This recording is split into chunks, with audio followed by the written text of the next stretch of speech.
Welcome back, Kuma Crew. It is time for another Keymailer Cozy Corner video, and today we're taking a very brief look at Mystopia. Thank you so much, Last Minute Studios, for the key to this game.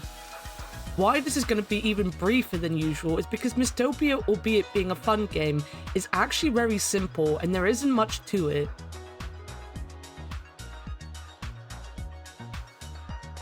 This is because at its heart, Mystopia is an idler.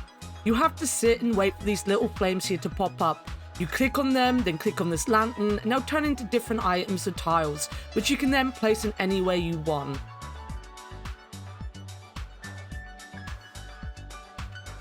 These flames do take some time to pop up, so it's not a game you can sit and actively play. You do have to wait for the game to give you the flames.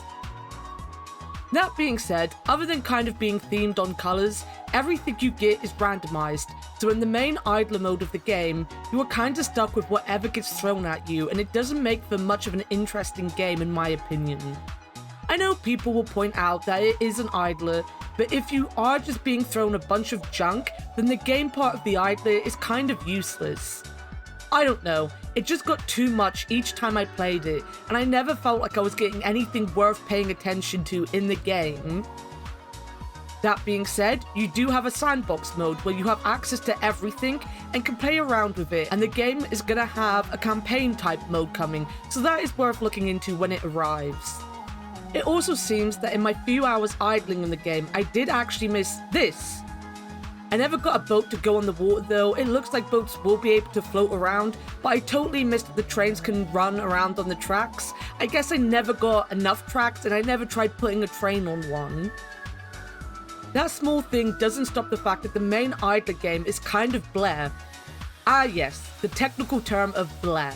These items are so randomly given to you and you get multiple of so many of them that it just isn't that fun to sit and try to decorate. I will give it that the sandbox mode is probably much more fun, and I'm interested in saga mode when it comes out, but as an idler, it just didn't do much for me. Not only that, you can actually end up getting too many items and not enough islands.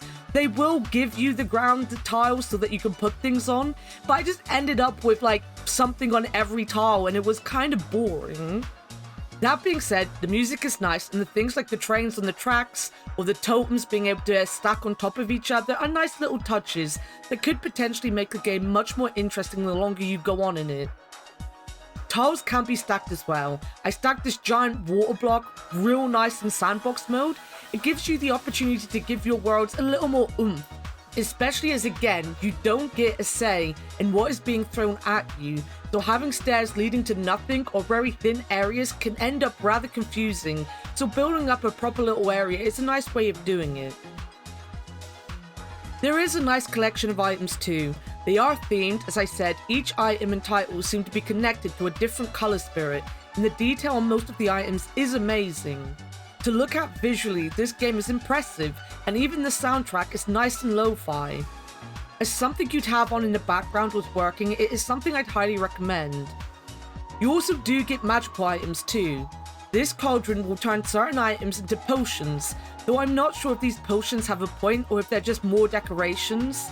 Then again, this table will also turn tiles into more money, so you can actually pick and choose some things that you want. Again, it gives a little more freedom to the game and changes things up nicely.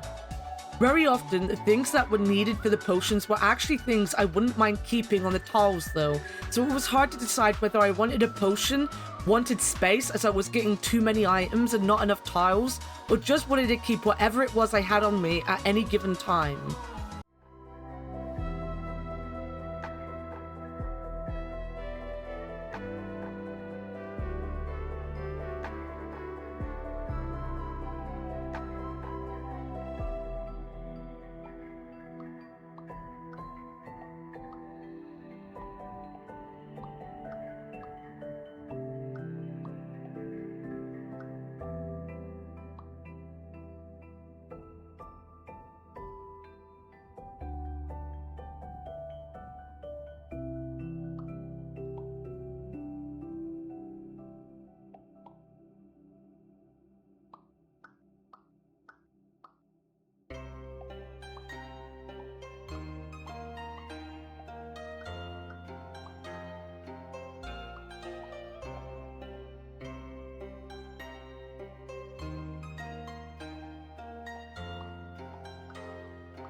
Overall, Mystopia didn't really interest me.